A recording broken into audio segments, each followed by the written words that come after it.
Hello, welcome to 1,000 Words, Stories on the Way. My name is Matthew Clark. Thanks so much for being here today. Right now, I'm in the middle of a series of podcast episodes. And each episode, I'm introducing you to the essay writers who contributed to my latest book and album, which is called Where the River Goes, Meditations on the Return of Jesus Christ in Story and Song. And the reason it's story and song is because each album has stories. It has a book that goes with it, and then it has an album portion that goes with it. And so it's 3 books and 3 albums that all go together. All of the albums and all of the books are already out now. The albums are on all the streaming platforms, and the book is available on Amazon, or if you come to a house concert, I always have physical copies with me. And there's also an audiobook that has the songs built into it, and that's on a lot of your audiobook platforms, including Spotify. It's still not on Audible yet on Amazon, and I'm trying to figure that out. There's some kind of problem I haven't been able to solve, but eventually it'll be on Amazon as well. So for this project, each of these writers listened to the album and they chose a song that resonated with them, that they wanted to write an essay in response to. And I asked them not to critique or analyze the song, but to kind of enter into a conversation with that song, and to enter into a conversation with the overall story behind the album and the themes across the trilogy. And in this 3rd book of the Well trilogy, it's all about Jesus's defeat of death, final defeat, and this hope of the coming resurrection and the new creation. The whole project took about 6 years to complete, and if you'd like to hear more about that and how it all came together, I've had more in-depth conversations about it on a few podcasts that you can check out. And I made a playlist on my YouTube channel with all of these podcast episodes, as well as some speaking engagements that I've done at various conferences and retreats. So you can go to youtube.com/MatthewClarkNet, which is all one word, and you can look for that playlist.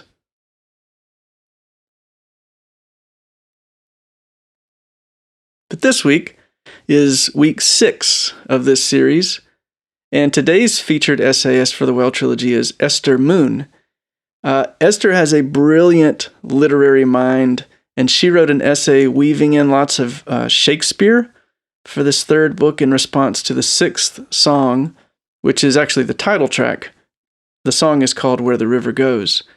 And this song is meant to sort of maybe summarize the whole project and pull a lot of the themes that began with the woman at the well in book 1 and onward, to pull all those things together.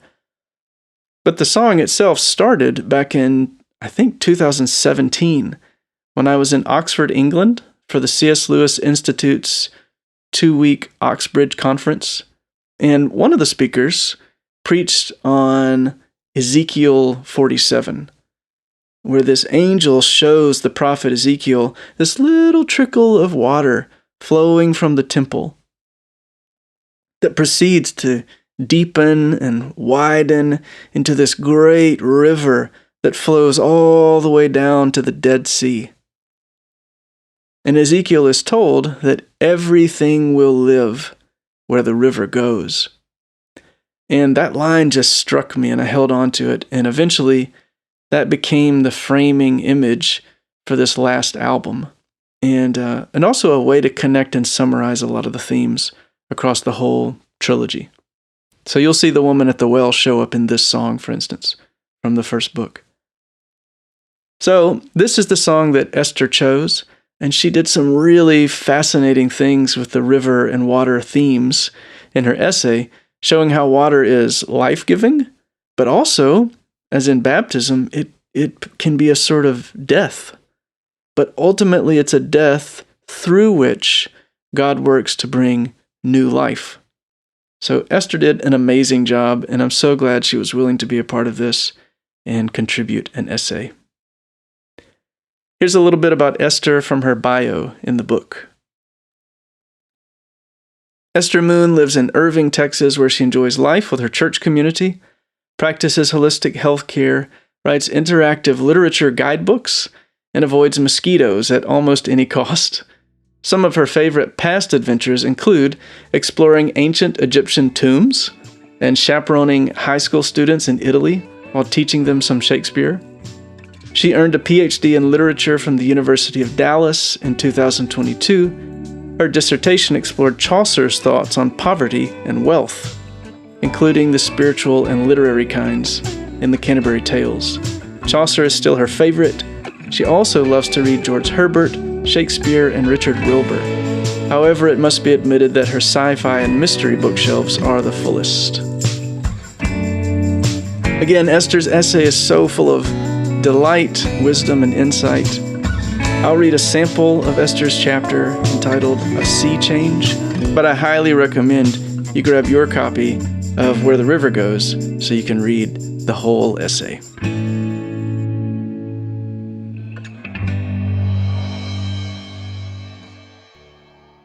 Christian faith has its beginnings in an experience of profound contradictoriness. Rowan Williams. Though the seas threaten, they are merciful. I have cursed them without cause. Shakespeare, The Tempest. Where does the river go? Down to the sea, of course. I went to the sea a few summers ago on vacation. It was the Riviera, a little beach full of tanned Italians and bright umbrellas, surrounded by peach and yellow buildings and palm trees. I watched the water for hours. People who spend a lot of time in the ocean are comfortable in it. I'm a Colorado girl. I actually enjoy wading in clear, icy mountain streams. After your feet go numb, it feels pretty good. But the ocean scares me as much as it draws me. What is really in there? It's soothing to watch from the beach as waves break rhythmically on the sand and recede. But once you're in the water, each wave is unknown territory, a journey with no map, just your instincts. Can I guess the ocean's next move? Will this wave gently slide past me, or will it wipe me out? Is that slimy tentacle a jellyfish or some seaweed? The ocean holds all the uncertainty of life. So there I was on the Riviera, having gone, as I said, down to the sea to relax. I went down to the sand, into the surf, under the shine on top. I swam toward a picturesque outcrop of rock, where a white-haired lady on a floaty paddled gently in circles. But a few feet from the rocks and the old lady, I swam straight into a whirlpool. I was trapped. For a long 3 minutes, the water repeatedly slammed me into the rocks and then pulled me away before I could get a grip, sucking me under the surface, then slamming me again. The water's pull was too strong to resist. The more I clung to the rock to try to escape, the more deeply the sharp stone cut me in the backwash. I couldn't say for sure how I managed to get out, just that I must finally have hit on the exact right moment in the current's flow. When I finally dragged myself out and collapsed on the rocks, I dripped some sizable pools of blood, enough blood to film a dramatic movie scene. Wise men style, I swam back toward the beach by another route. Not until I was in open sea, equidistant from rocks and beach, did it occur to me. I am now leaking all that blood into the water. Sharks? I thought, swimming faster, while I tried to remember if sharks ever frequent the Riviera. My brain knew it was unlikely, so maybe it was primordial terror. Back on the beach, I hugged the hot sand, felt my heartbeat slow, and watched the sea's comforting rhythmic pulse continue as if nothing had happened. Here's the thing about the ocean. It's all connected. Sharks can, potentially, be anywhere. Water has always meant two opposing things: life and death, cleansing and chaos. Living things need water to grow. We are mostly water. In hot showers, cool glasses, or fat raindrops on the roof, water is one of my favorite things. Water is essential to life, but it is also destructive. It breaks ships to pieces, rips up trees and houses, and stops people from breathing. The Bible and Christian tradition express water's duality. Jesus gives the water of life that eternally satisfies. Isaiah prophesies that burning sand will become cool pools, life and refreshment. Lepers and blind men are miraculously healed by bathing in water. But the first glimpse Genesis gives us of the world is of a dark, chaotic sea, mysterious, formless, unknown, eerie. Then God imposed order. The earth was founded upon the seas and established upon the rivers, stability and structure, based on the ever-changing, unruly element of water. Psalm 24:2. The sea, powerful and uncontrollable, remained a symbol of chaos in Hebrew culture. Early Christians even saw the sea as symbolically the dwelling place of Satan. The Lord will slay the dragon that is in the sea, Isaiah 27:1. This duality of water's associations is captured in the Christian baptismal rite. It is, of course, a sacrament of cleansing and new life, but it is also a death. The baptismal candidate descends into the water to fight with the devil in his home territory. For centuries, the candidate was even anointed with oil like a wrestler to strengthen his muscles and allow him to slip out of the devil's hold. When the Christian emerges from baptism, he leaves his old man dead in the water. He conquers Satan and emerges triumphant by sharing Christ's death, by losing himself in the water. This isn't just a bath. It's a courageous quest into the heart of darkness. Yes, we look forward to when Christ returns and the earth is filled with the knowledge of the glory of the Lord as the waters cover the sea. Habakkuk 2:14. We thirst for the life flowing from the temple that will completely satisfy us and sustain our garden city home. But what does it really mean to get into that water now? The water that kills us, even as it saves us. Toward what ocean, full of what creatures, will it take us? And what will we lose along the way? In many ways, the Christian life feels like a continuation of the underwater battle of baptism. It's as if we are plunged into a foreign element to fight an enemy we can't see clearly, and we can't land any solid punches on him. We're unable even to breathe to sustain ourselves here, because our power doesn't come from this world. When the psalmist says God's way is through the sea, his path through the great waters, and his footprints unseen, Psalm 77:19. One of the things this means is that God leads us through depths so dark, so strange, and so chaotic that often we cannot even see him.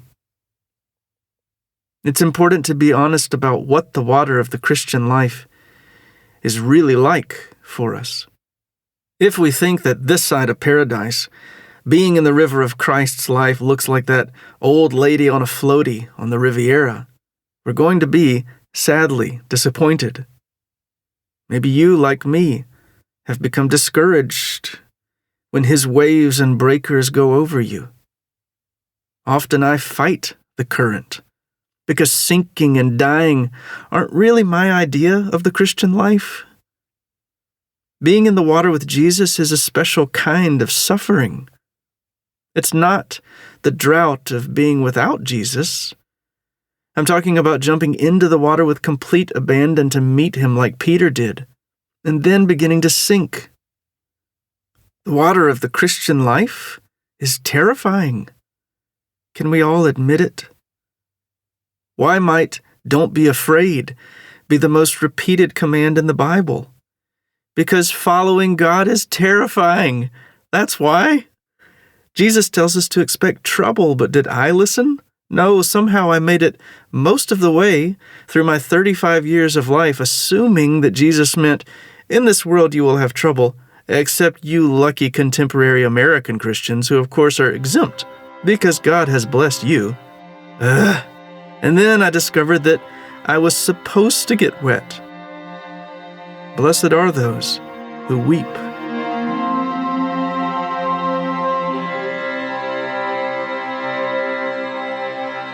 All right. Thank you, Esther, for being a part of this project with me. And here is the song Esther chose to write for from this third book in the Whale trilogy, and it's the title track, Where the River Goes. At the threshold of the temple, there a gate stands like a man, and the music of his voice falls like a river on dry land.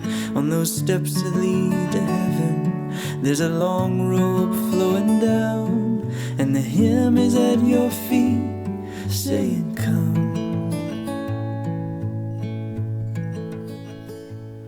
And there's a mouth open wide, an impossible song, and the river flowing out, it is clear, and it is strong, singing everything will live where the river goes.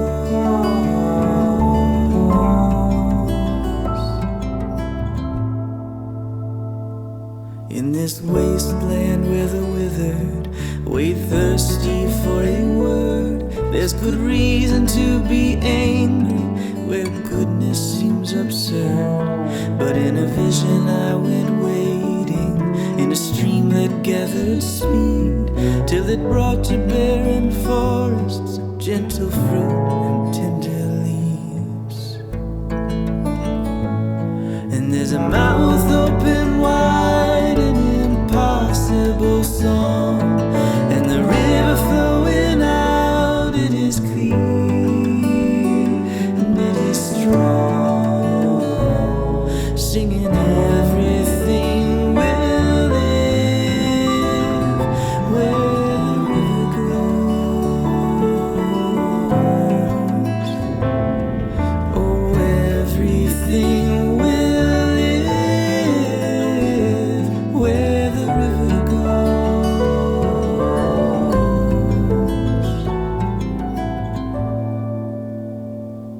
Well, I've seen you by the well, dear. You are brazened by the noon. Every love you put your hand to leaves you calloused and confused. But deep down there lives a question. It's a thirst I recognize. Lover, look upon my face and rinse all that worry from your eyes. 'Cause there's a mouth open wide, an impossible song, and the river flowing out, it is clear, and it is strong, singing everything will live where the river goes. Oh, everything will live where the river goes.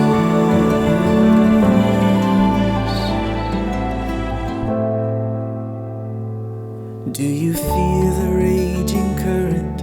Does it threaten like your tears, swollen with the rapid rush of all your wasted years? Now it's true this river takes you, it will drown you in its wake, and it takes a little courage, dear, when dying's what it takes.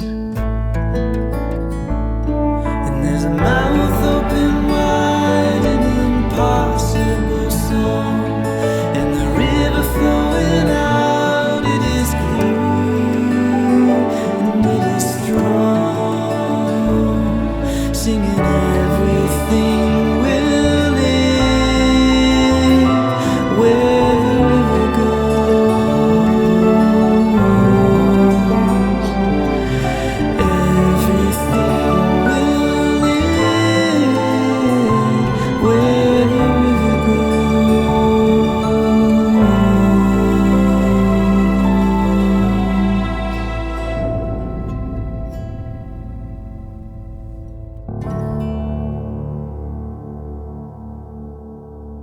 All right, friends, if you haven't gotten your copy of the Well Trilogy, these books are so eager to come hang out with you.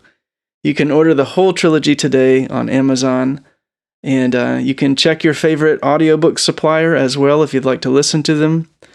And if you enjoy the books or the albums or this podcast, please do share them with somebody. Leave a review and subscribe. And lastly, would you consider becoming a patron partner?